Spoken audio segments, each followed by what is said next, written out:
What's going on, guys? Welcome back to RC Every Day. So, part 2 of the tow truck build on the shop truck chassis.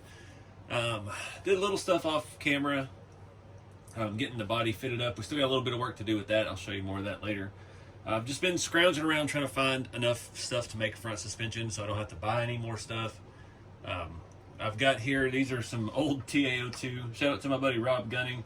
The first time I met him a couple years ago at Axial Fest, he walked up and handed me a bag of TAO2 parts because I collect those. And yeah, that's where some of this stuff came from. Cleaned these up a little bit. We're just scrounging. I mean, these are all original 90s steering knuckles. Everything. I got some ball bearings for it. I've managed to find 4 kingpin screws for TAO2. These arms, I believe, are TAO2. They come out of my TAO2 parts box. Say that 10 times fast. TAO2. Anyway, it's been a rough day. I'm kind of laughing. I had the shop air conditioner went out this morning. It got wet in the control panel and just started wigging out and acting crazy. And spent half the day tearing it apart and not being able to find a part to replace the control panel. And yeah, I put a window unit in the shop as a backup, and it finally just got cool. It's like 10 o'clock at night, and I started just on a whim, turned the air conditioner back on, and after about 30 minutes of beeping at me, it started working. So now I got 2 air conditioners, so we're ready for the Texas summer.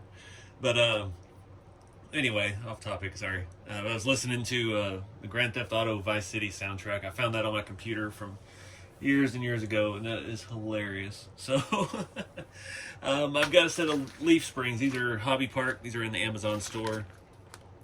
They're cheap, affordable. It comes with hangers and shackles. It's a leaf spring with multiple leaves. They're all bolted together. We want to use multiple leaves on this. We want this to be able to carry some weight. So that's the goal here at the first part of the video. We've got to get the wheelbase mocked up, get the suspension on, get the front in, see how high we can get the front before we set how high we can do the back, because the tow trucks always have a little bit of rake to them, but the shop truck is designed more to be on the low side. So yeah, getting it to set up like a stock truck, it's going to be a challenge, but tow trucks always seem to set a little low because I guess they were just so heavy. They had a little bit of rake, a lot of leaves in the back, so I think we can do it. I've got some 60mm shocks. I got some 50s on the way from RC 4-wheel drive. I'm pretty sure the 60s are going to work for us. I don't have any plans yet as far as paint or interior or engine bay or anything like that. I do have a couple of the RC 4-wheel drive engine bays sitting around, so those may be an option depending on where our shock mount is. Because if you remember from some of the other shop truck builds, our IFS mounts, the shock part does have a lot of options for mounting the hole. It has 5 different positions. And we did have to cut those down, which I do have some already cut down laying around somewhere you can find if need be. But I got a Boom Racing BRX 80 axle, so I did some testing. I bought a 70 and an 80. These things, I got to have them around because they work so well with the shop trucks and everything. So I'm running right now the 80. I put the 70 on. It was almost flush with the side of the body. The tow truck bed sides need to stick out a little bit, and that looks pretty accurate to me. So I ran the 70 with some spacers, and it was looking good. This is just a little bit wider, but I need that 70 for another project. So anyway, I had to make it a little bit wider. You can see, maybe you can see in there. I've got a scale like corporate axle hub. Those are from Long Tall Texan RC. He sent me those for my SEX10 2 long bed, and they're a little bit long for the wheels that I have on there. They work well with the wheels that he sent me, but they're not bead locks, and that truck is way overpowered and has to have bead locks. So I think we found the perfect spot for them here. I've got front ones as well with locking hubs. This is a 2-wheel drive truck, dang it. So we'll have to figure out something else for the front, but they look fantastic on these duals. Nice little piece. They fit down in there, perfect depth. What else? I think that's about it. With doing the shop trucks, I've got a full assembly video if you're trying to put together your shop truck. Don't watch this, go back and watch that. It shows step by step. It is designed for a TL01 front suspension, which I am all fresh out of. So this is going to be a little bit tight, I believe. I don't have any spare brackets sitting around, so we can slide it in there and see. I remember correctly. So we will have to either narrow the bracket or widen this opening a little bit.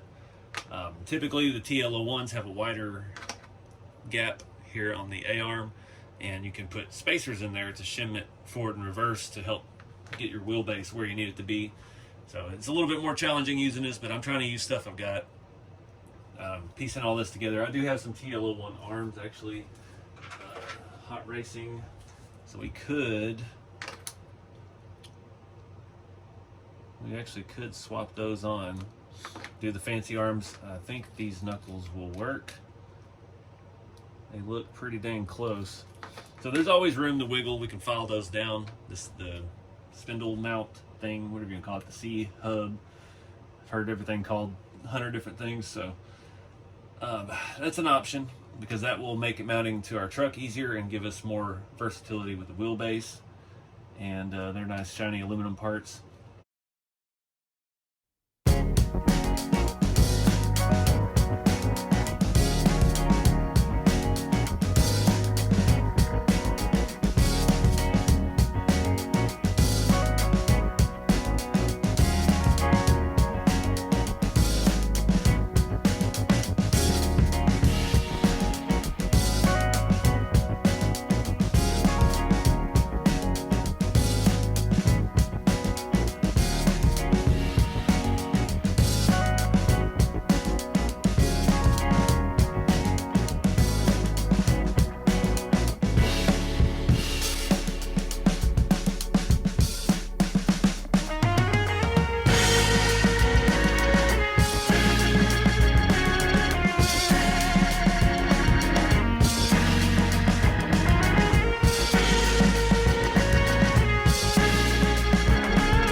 Alright guys, figured I needed to stop, get you up to speed before we start on the rear. So, body is still barely held on. The front is lined up very well with the wheel wells. We've got a couple little issues. First thing, I got the camber, or the toe end set pretty good. We still have a little bit of camber, so I need to add like 1 or 2 millimeter spacer to the upper control arms. When it's squatted, it kind of works, but the problem with having this solid front link, obviously with independent, you can see the wheels toe in real bad.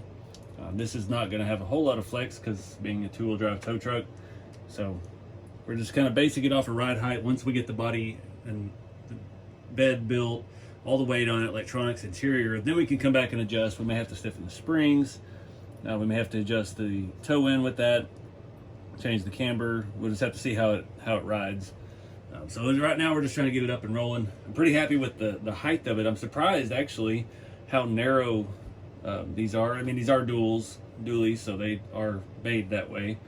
It may actually be a little too much. We may have to come back and put a wider hex in there, which might not work because we are pretty much at the end of the thread on the spindle. So other ways we could remedy that, We'll just have to cross that bridge when we get there. Throw a couple shims in there. Probably buy a little bit of space. Getting our camber set right.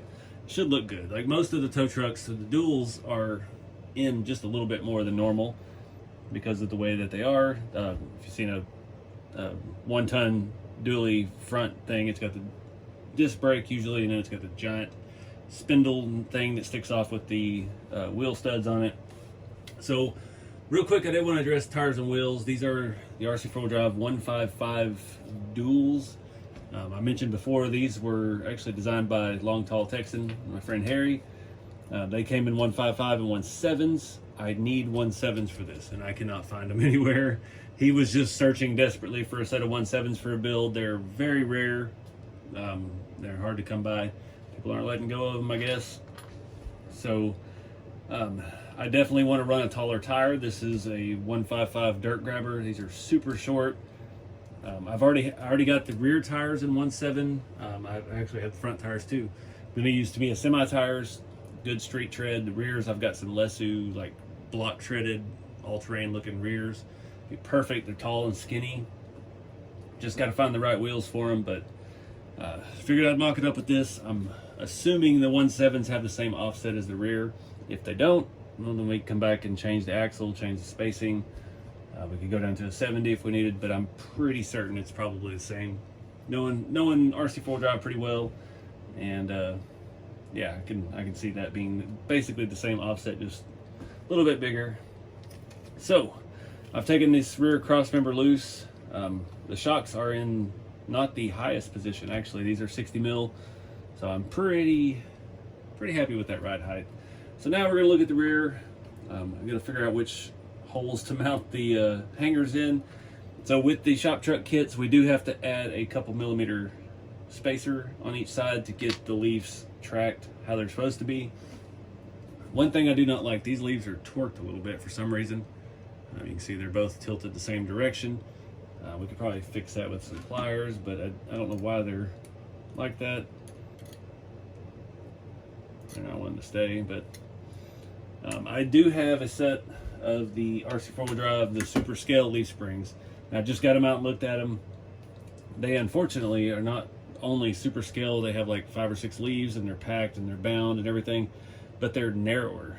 So they probably will not work with this mount setup. I'm not sure what that's all about, because that still has a little bit of wiggle room in there. So the problem with these cheap leaf spring kits is they don't have anything. They come with all these little stainless screws, and you're supposed to throw that in there and let that do its thing with the eyelet of the leaf spring. So I've got some old RC fuel line. I don't know, have a clue what size it is. I've had it for 20 years. And I cut it in there and make actual bushings. And then I'll run these screws through it. So it will flex under a bind, but it's super, super tight. So I've got to find that now and cut some pieces and shove them in here. And then you have to basically force thread the screw through it, because I probably don't actually have the right size I need. But it's kind of a scale touch, even though it's clear, like nitro fuel line, but these springs are all over the place. That is bugging the snot out of me. That's the problem with cheap Amazon stuff. If you are building a shop truck, you can use like TF2 leaves. They're probably better quality than this Amazon junk.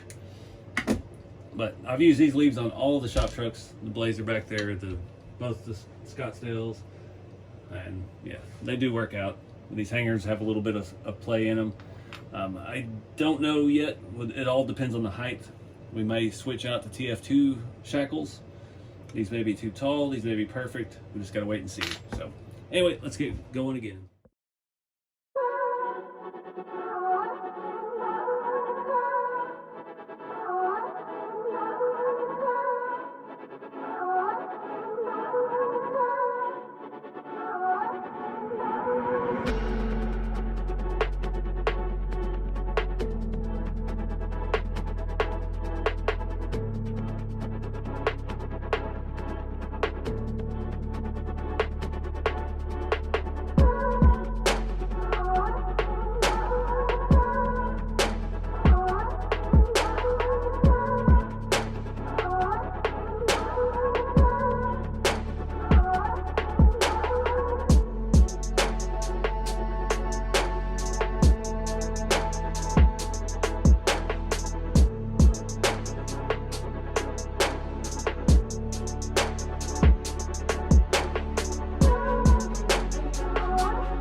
pretty happy with that. I did move everything back one hole. We can still play with the rear suspension. We can move these hanger mounts up and back a hole to give us a little bit more flex, but we want this one kind of stiff because we're going to be plopping rigs on the back of here. We'll still get to this body mounting situation here in a little bit. So typically I mount these through the cross members. But these cross members are kind of shallow. They're only about 6 millimeters tapped, and I'm just using the hardware that comes with the leaf spring kits. They are, I think, like 12 or 14 millimeter. Plus I want to be able to move this around. I'm thinking we're actually going to mount the bed to the kit cross members. So I want to have a suspension on its own thing. These are 60 millimeter rods, just generic stuff I get on Amazon. That is the exact measurement between the frame rails. So I've done that forever on the rat rods. When I need to connect something across, adds rigidity to the frame, I just grab a 60 mil rod and bolt everything through. So I do leave this one kind of loose. I know this caused a lot of conflict on the internet about doing the shackles that way. I don't have enough long hardware to run through here and make a spacer and do all that, so I bend these down and just put it on the inside. It does the exact same thing and allowed me to use some of the hardware that came with the axle that I took off of that mount for that boom racing axle. So it is what it is. Another thing we can play with later, the pinion angle. These boom axles, the ends are separate. So once we take these off the leaf springs, we can clock that any way we want. We could point that diff up or down if we need to reach our drive shaft. And yeah, super. That's one really nice effect. Also, if you want to put the axle on top of the leaf spring like we've done on the other shop trucks that are slam, you can take those ends and just turn them all the way around and slide them back in. They're splined, and bolt it down. It clamps it in place, and then you can have your flat surface to bolt to your leaf spring. Really good design, works perfect for these shop trucks. I really dig that. Just wish they weren't so darn expensive. So I'm pretty certain about the wheelbase. The bed is going to be out just past the wheel, so it's going to be almost not quite a fingertips width off of there. This is going to be level with our door handle. I think the proportions are there. It lines up perfectly with the marks I have on these.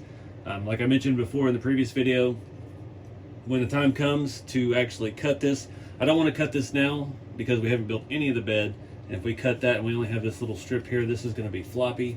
So 2 reasons. When we get there, we need to cut the wheel wells. We'll glue or bolt these 2 pieces together, and we can cut them out and make sure our wheel arches are identical from side to side. All right, guys. So a little bit of time has passed since I filmed the rest of that. Air conditioner went out in the shop, tore it completely apart yesterday. Got it to where it'll work, but it beeps nonstop. So installed a window unit to get by. I just had to turn it off while filming here. So I think I'm gonna wrap the video up here. We're at a good stopping point. Again, I feel like I'm kind of procrastinating starting the bed, but I really want to get all the ducks in a row before we get there. I'm not ready to dive into that at the moment. I had to do a lot more work before that to get the chassis rolling and everything. So I don't want to burn myself out. Like I said, I'm gonna take my time with this build, do it like the old days. There's gonna be a bunch of installment videos, part 1, 2, 3, through however many it takes to get it done. I'm trying to kick it old school. I can bounce around a little bit and I'll get burnt out on one project like we used to do it on the channel. So appreciate you guys watching. Also, the video for the part 1 of this just went live, and I got a ton of messages on Facebook about Integy makes these wheels in 1/7s, and I already ordered a set, so that'll be good. We can get this thing ride height a little bit higher. Still got some tweaking to do on the front suspension, but those wheels look almost identical to this. They are 8 lug, which is good, and yeah, should work out just fine. I've got front tires. I'm waiting on the last pair of rear tires to come in for that, so we'll probably do that on the next part of the video. But appreciate you guys watching. Get out there and have some fun with the hobby. Try things. I mean, I haven't done styrene in years, so this is going to get interesting. So keep it scale. We'll see you next time.